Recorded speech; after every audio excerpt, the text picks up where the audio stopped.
بسم اللہ الرحمن الرحیم۔ آپ سے گزارش ہے کہ اگر آپ ہمارے چینل میں نئے ہیں تو ہمارے چینل کو لائک کریں، سبسکرائب کریں اور اپنی قیمتی باتوں سے کمنٹ باکس میں ضرور حوصلہ افزائی فرمائیں۔ صرف 5 منٹ کا مدرسہ، 19 ربیع الاول۔ نمبر 1، اسلامی تاریخ۔ اصحاب فیل یعنی ہاتھی والے، عربی میں فیل کو ہاتھی بولتے ہیں۔ اللہ تعالیٰ نے سورہ فیل میں اصحاب فیل کا تذکرہ کیا ہے۔ یمن میں ابرہہ نام کا ایک عیسائی بادشاہ تھا۔ اس نے صنعاء میں ایک خوبصورت گرجا گھر یعنی چرچ بنوایا تھا اور مکہ جیسی مقدس سرزمین پر جمع ہو کر بیت اللہ کا طواف کرنے سارے عربوں کا رخ اس جانب پھیر دینا چاہتا تھا تاکہ سارے لوگ بیت اللہ کو چھوڑ کر اسی گرجا کا طواف کیا کریں۔ عربوں کو جب یہ بات معلوم ہوئی تو سخت ناراض ہوئے۔ ایک رات کسی نے موقع پا کر گرجا کو ناپاک کر دیا۔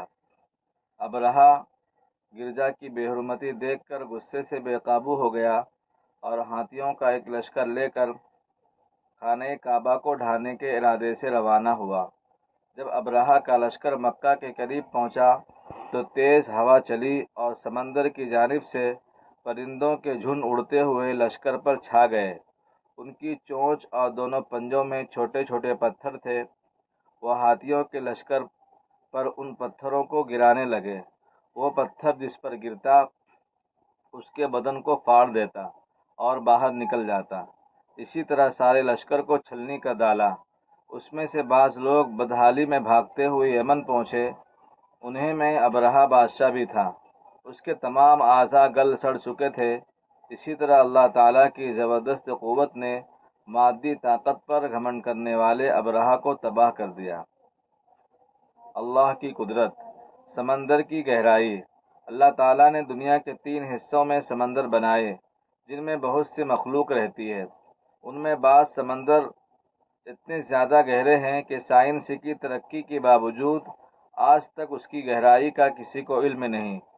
پھر اللہ تعالیٰ نے سمندر کی گہرائی میں پانی کا اس قدر دباؤ رکھا کہ اس گہرائی ناپنے کے لیے کوئی چیز اگر وہاں پہنچتی ہے تو پانی کی دباؤ کی وجہ سے وہ پچک جاتی ہے اور سمندر کی تہ تک نہیں پہنچتی۔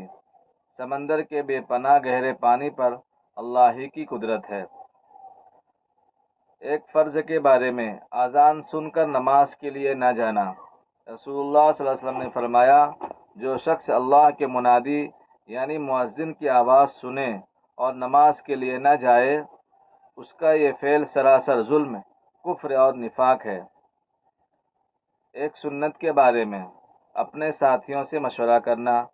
حضرت ابو ہریرہ رضی اللہ عنہ فرماتے ہیں کہ میں نے رسول اللہ صلی اللہ علیہ وسلم سے زیادہ صحابہ کرام کے ساتھ مشورہ کرتے ہوئے کسی کو نہیں دیکھا۔ ایک اہم عمل کی فضیلت، رشتے ناتوں کا حق ادا کرنا۔ رسول اللہ صلی اللہ علیہ وسلم نے فرمایا، رحم یعنی رشتہ داری عرش سے چمٹ کر فریاد کرتا ہے، اے اللہ جو مجھے جوڑے تو اسے جوڑ اور جو مجھے توڑے تو اسے توڑ۔ ایک گناہ کے بارے میں، جھوٹی قسم کھانا۔ رسول اللہ صلی اللہ علیہ وسلم نے فرمایا، جو شخص جان بوجھ کر جھوٹی قسم کے ذریعے سے دوسروں کا مال ہڑپ کرتا ہے وہ قیامت کے دن اللہ تعالیٰ سے اس حال میں ملے گا کہ اللہ تعالیٰ اس پر سخت ناراض ہوگا۔ دنیا کے بارے میں، دنیا قابل ملامت ہے۔ ہمارے نبی صلی اللہ علیہ وسلم نے فرمایا، دنیا اور جو کچھ دنیا میں ہے سب ملعون ہے، یعنی اللہ کی رحمت سے دور ہے، سوائے اللہ کے ذکر کے اور اس چیز کے جو اس کے قریب ہو، یعنی عالم اور طالب علم۔ آخرت کے بارے میں، قیامت کا دن بچوں کو بوڑھا کر دے گا۔ قرآن میں اللہ تعالیٰ فرماتا ہے، اگر تم کفر پر قائم رہے تو اس دن کی مصیبت سے کیسے بچو گے جو بچوں کو بوڑھا بنا دے گا اور جس دن آسمان پھٹ جائے گا۔ اللہ کا یہ وعدہ جو پورا ہو کر رہے گا۔ طب نبوی سے علاج، ختنہ کے فوائد۔ رسول اللہ صلی اللہ علیہ وسلم نے فرمایا، 5 چیزیں فطرت میں سے ہے، ان میں سے ایک ختنہ کرنا ہے۔ فائدہ، ختنہ کرنے سے شرمگاہ کے کینسر، ایکزیما اور گردے کی پتھری جیسی بیماریوں سے حفاظت ہو جاتی ہے۔ قرآن کی نصیحت۔ قرآن میں اللہ تعالیٰ فرماتا ہے جب تم کو کوئی سلام کرے تو اس سے بہتر الفاظ میں یا ویسے ہی الفاظ میں سلام کا جواب دیا کرو۔ اللہ تعالیٰ ہم سب کو عمل کی توفیق عطا فرمائے اور اس کو آگے شیئر کرنے کی بھی توفیق عطا فرمائے۔